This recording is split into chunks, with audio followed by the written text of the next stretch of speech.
Hey, is that folk music that you play there? What is that? How do you call that folk music? I think it was Studs Terkel who asked Big Bill Brunzi, did he consider his blues music to be folk music? And Big Bill says, well, never heard no horses.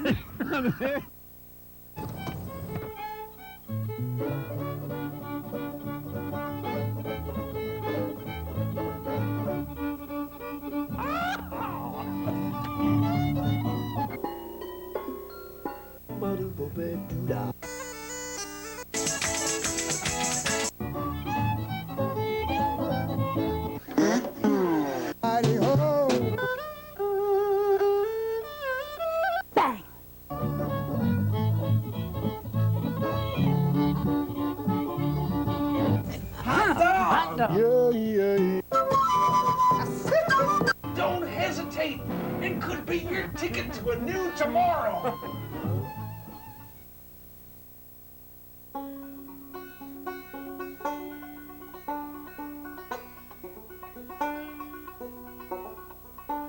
Natick was a language, Natick is a town, and no one speaks the language, all of them are gone. They lived here by the hundreds, they grew upon the land, and trusted some white strangers, and offered us a hand, but only their shadows remain. John Eliot, a preacher, came to see the ones who sang and danced in worship of the morning sun. He taught them trust and English. They taught him of the times when only air and spirit abounded in these climes, but only their shadows remain. A language was invented to suit both families' needs, to preach a Christian gospel and speak to whispering reeds. A language known as Natick was spoken here by tongues of natives and of settlers. A new world had begun, but only their shadows remain. A generation later or two, there came a war by Englishmen and Indians and racism and more. Then spilled upon the people who'd welcomed us before and had trusted Reverend Eliot, but now they are no more. Only their shadows remain.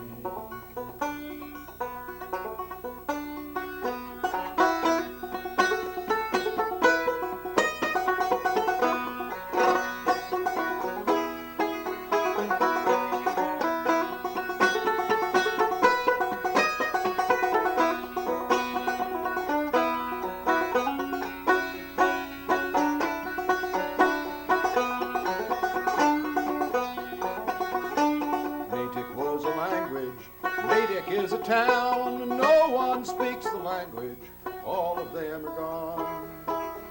They lived here by the hundreds, and they grew upon the land, trusted some white strangers, and offered us a hand, but only their shadows remain. Only their shadows remain.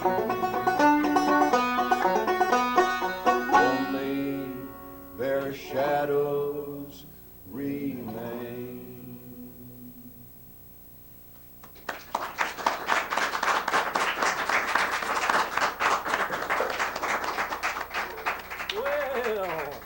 Well. The show is Horses Sing None of It. My name is Ralph Litwin. And our guest is Rick Lee, hailing from where else? Natick, Massachusetts. Natick, like the song says. And with his family roots deep in Appalachia, I believe. Yeah, my grandfather's family were from East Tennessee.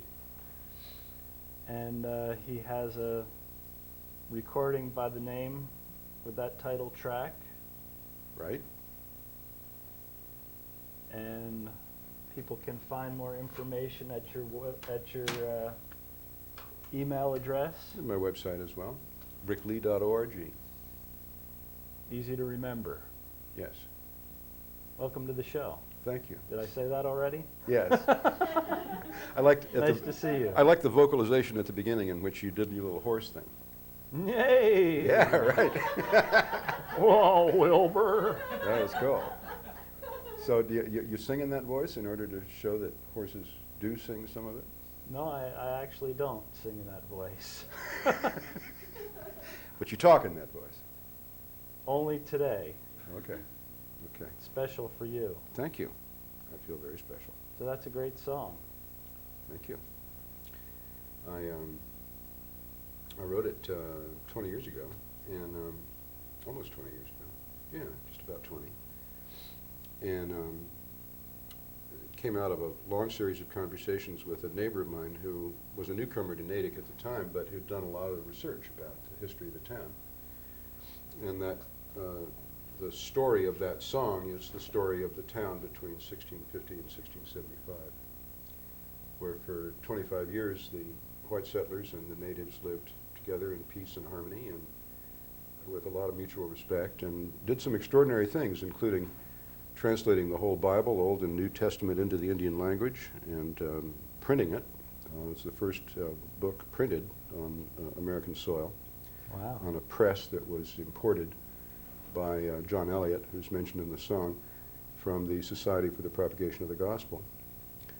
And things went really well until in 1675 the pressure of increased English settlement resulted in some English settlers just west of Natick in the town of Medfield inviting the local chief to dinner and poisoning him, which the local Indians didn't like. And so they set fire to the English settlement, and that began what was called King Phillips War. And the Natick Indians weren't involved in that, but as has happened many times in U.S. history, because they were racially similar to the insurgents in the next town, they were collected in the middle of the night in October 1675 and shipped out onto a barren island in Boston Harbor, Deer Island, where they were forced to spend the winter, where half of them starved or froze or died of disease. So they were interned in a similar way as the Japanese Americans were in the Second World War. Enemy combatants, they might have been called, except they weren't combating anybody. And when they were let off the island in 1676, their property had all been appropriated by English settlers. So they dispersed, those who were left, to Orono, Maine, and to southeastern Massachusetts. And that was the end of Natick, essentially. Well, now Natick is a totally white settler suburb. This land is your land. Yeah, right, exactly, exactly. So maybe we should sing about something happier. Should we sing about something Yeah, happier? that is quite a story and quite a song, though. Thank you. This is a marriage of two traditional pieces. One, a set of lyrics to True Thomas, or Thomas the Rhymer, which is an old ballad from at least the 14th century, and a tune called The Languor of Love, which was collected by Captain Simon Fraser. And I never really liked the tunes to True Thomas, although I've loved the story for many years. And I woke up one morning with this tune in my head, and I thought, well, I can sort of muscle them together. I can make the story of True Thomas fit to this lovely tune called The Languor of Love. Both Scottish, both from Scotland. The Languor of Love is a Scots Gaelic air, and True Thomas, or Thomas the Rhymer, is a so-called child ballad. It's the beginning of a sequence where this mortal True Thomas is captured by the Queen of the Fairies and held by her for 7 years. And then the next song in the cycle is The Wee Wee Man, where from time to time he shows up briefly and then disappears. And then the story of the rescue is a song called Tam Lin, which I recorded on that same CD. This True Thomas, The Languor of Love is on my new CD, not yet released. Should be out early 2005. The title will be Just Look What Thoughts Will Do. True Thomas.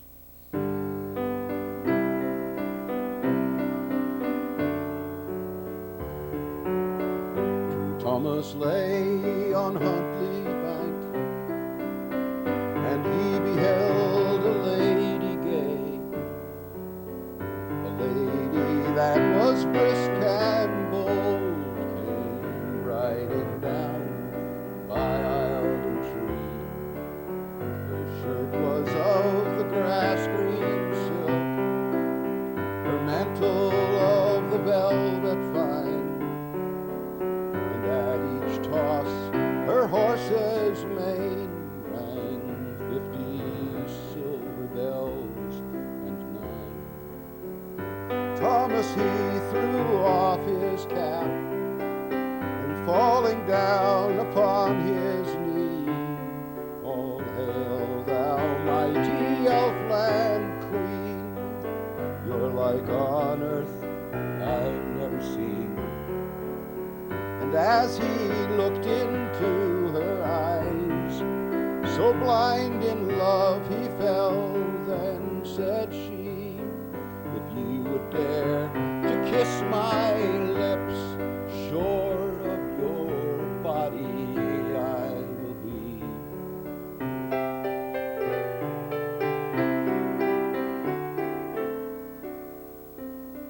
Now you have kissed my 2 lips, it's with me you now must ride, and you must serve me 7 years through weal or woe as chance betide. They mounted on her milk-white steed, wading through red blood to the knee, for all the blood that's shed on earth runs through the streams in that country. Soon they came to a garden green. She pulled an apple from a tree. Take this, true Thomas, for your wage, and you'll have a tongue that never lies. Be careful in your silences, as you are careful what you say, and may your truth outlive them all, for as I say, so it must be.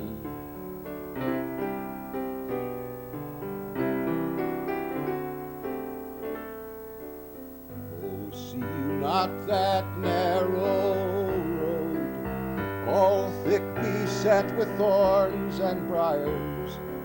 That is the path to righteousness. Go after it, precious few inquire. And see not that broad, broad road that lies across the lily leven. That is the path to wickedness, though some call it the road to heaven.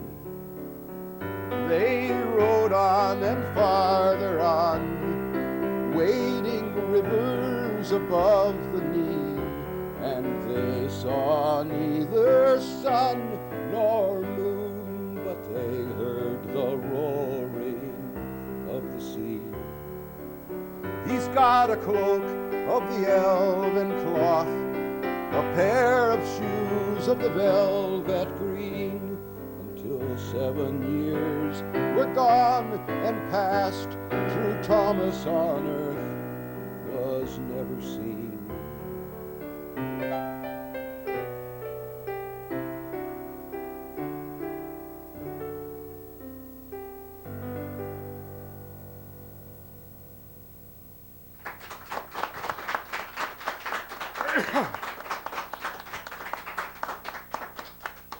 Beautiful. We want to acknowledge our lovely audience in the studio today. Yay, give yourselves a round of applause. And for Sandy Riley, who brought them all here, our co-producer, a word of thanks. Thanks, Sandy. How's that? That was good. Is that a good word of thanks? Cool. Now, Rick and I first met when we were both invited to be on a radio show at the Boston Folk Alliance convention. Right. A radio show dedicated to songs of Uncle Dave Macon. Right. And we did. I forgot what you played. Did you play From Earth to Heaven? That's possible. You did. It's in my repertoire. Yeah. I'd rather ride a wagon and go to heaven than to hell in an automobile. A classic line. They don't write them like that anymore. He had the truth by the tail on that one. That's right. I'm not going to do any Dave Macon tonight, partly because I don't actually know who owns this. Are those in copyright still? Do you know? I believe that most of them were not copyrighted to begin with. Well, that one, I mean, he wrote that. That was no trad song. Well, he wrote most of those. Yeah, right. But I think he failed to copyright them. Oh, well, then. If you search the copyright logs, they don't appear. Okay. Well, this isn't a Dave Macon song. This has nothing to do with Dave Macon. It's another ballad from about the same period as the one I just did, but this is in a more Southern Mountain version, sort of a paste-up of several. One from Tom Ashley, Clarence Ashley, and one from Gene Ritchie. And it's the story of Lady Margaret and Sweet William. And the reason I thought of doing it was I just got emailed today. You know Adam McNaughton, right? The guy who wrote like Ur Hamlet that Mike Agronut does, and there are a bunch of his songs that have gotten around. I'll take your word for it. Okay. Anyway, he sent me an email today, and he had just got. I gave him that CD last summer. We did a swap, and this was his favorite song on it. So we'll dedicate this to Adam McNaughton.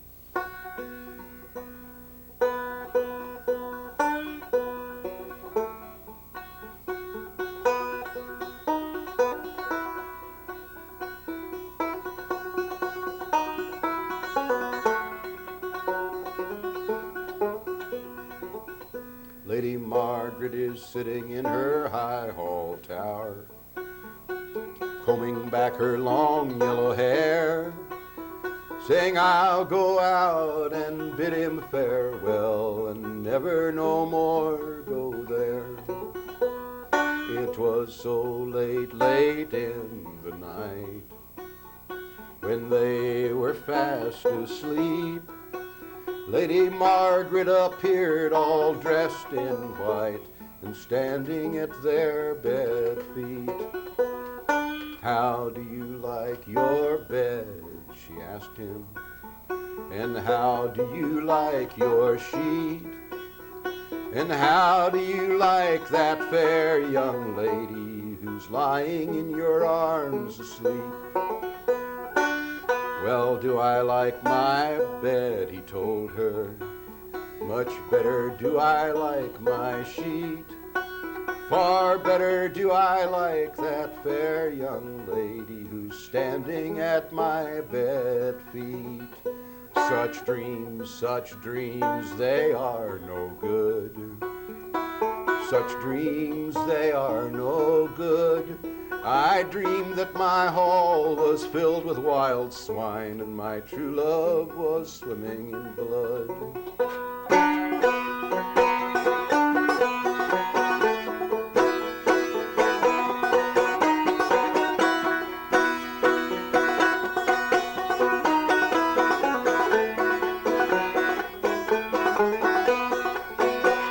He called on his serving man to go and saddle up his dapple roan. He went to her father's house that night and he's knocked on the door alone. Says, is Lady Margaret in her room, or is she in the hall? Lady Margaret is in her coal black coffin with her face turned to the wall. Unfold, unfold those ivory robes, be they ever so fine, and let me kiss her cold clay lips that I know would never kiss mine. Once he's kissed her on the cheek, and twice he's kissed her chin. 3 times he's kissed her cold, corpsey lips, then he fell in her arms within. They buried Lady Margaret in the new churchyard. Sweet William lay beside her, and out of her bosom grew a red, red rose, and out of his a green briar. They twined and they grew in the new churchyard, till they couldn't grow any higher. They twined and they grew in a true lover's knot, the red rose around the green briar.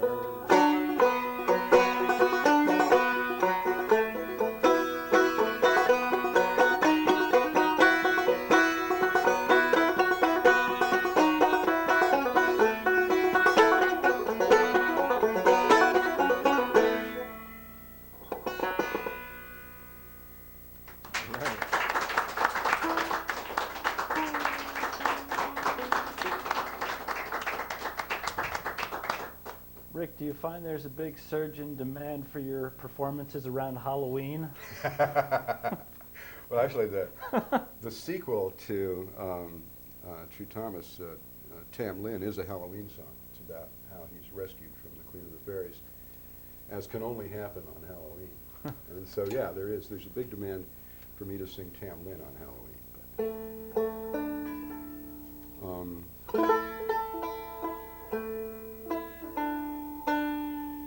How's our time?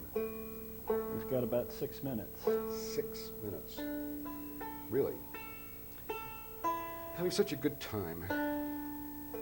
Okay, we might make it. I'll do, this is a Doc Boggs song that actually my grandfather sang, but I was too stupid to learn it from him when I was a kid. And then he died and I couldn't learn it from him. But then Mike Seeger recorded Doc Boggs doing it in 1963. So I slavishly learned it off the recording, and then I sang it for my mother, and she said, "Oh, wow, you remember that from your grandfather singing it when you were 8.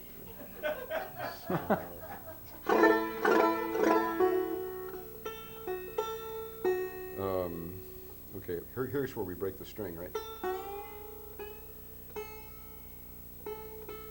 Oh, this is going to be bad. Bad planning.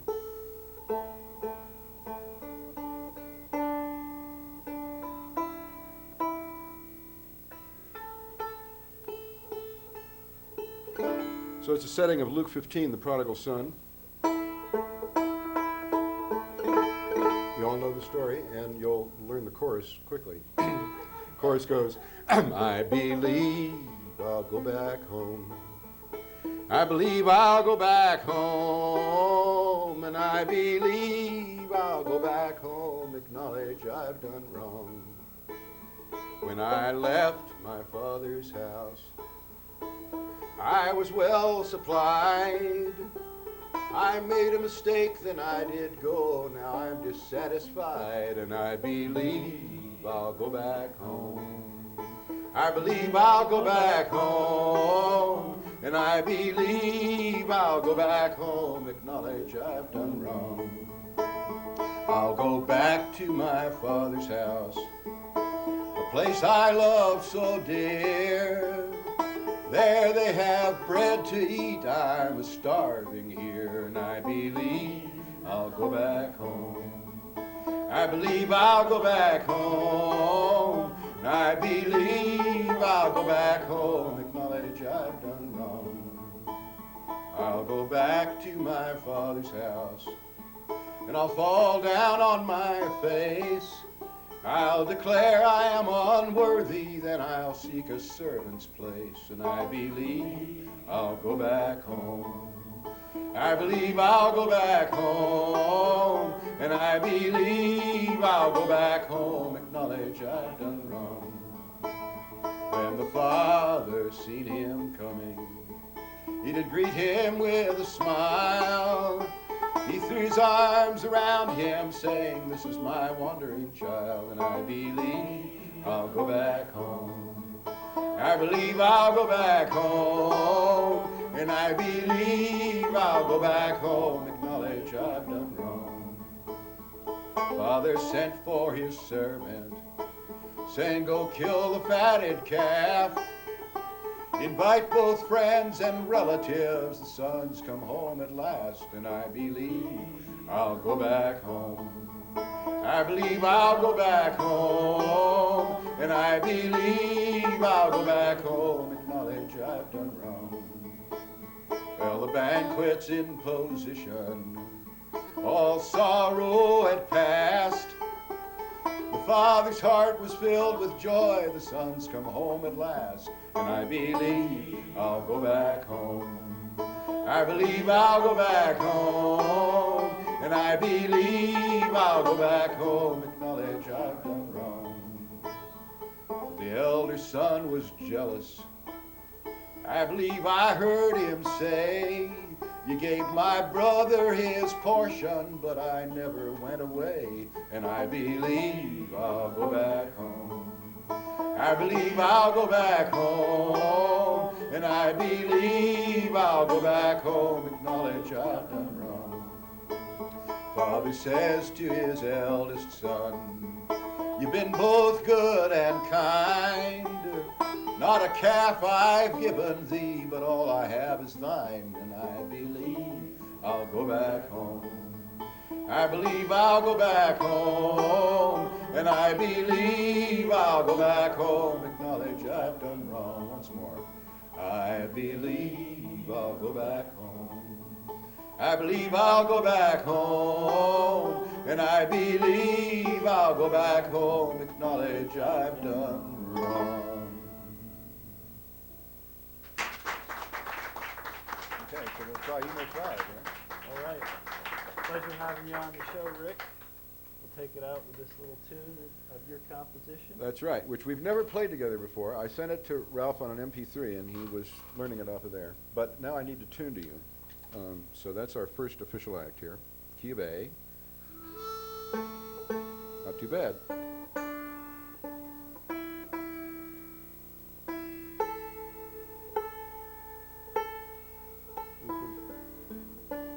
Say your email address one more time while we're tuning.